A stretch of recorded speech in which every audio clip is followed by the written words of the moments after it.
Many food banks continue to struggle, and one in the GTA is putting out an urgent call for help during Ramadan. The Muslim food bank says demand is big, especially among newcomers, but they are running low on much-needed items. As Anam Khan shows us, they're hoping people will pitch in to help.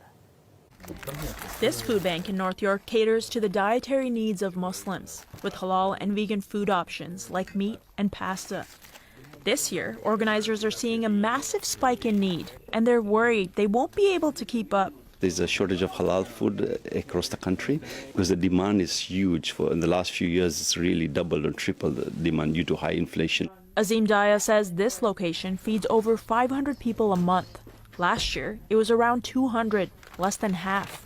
He says the struggle of refugees is particularly evident. Palestine, Afghanistan, Syria, Myanmar, Somalia, Sudan, all over the world, we have refugees coming here, and people don't realize that they come on a daily basis. He says during the month of Ramadan, families are fasting from sunrise to sunset. With no food and water, it becomes taxing on them emotionally and physically, not knowing where their next meal will be. The food bank says it helps as much as it can, cooking meals in-house at the Islamic Center it uses for its services. For the month of fasting, it provides daily iftar meals for nearly 500 people, an amount that doubled since last Ramadan.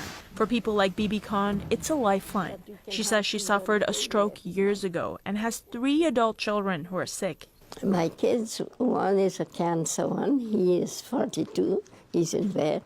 My blind son is 40, and the one with the vertigo in her brain and hole in her heart, she's 38, and they can't help themselves.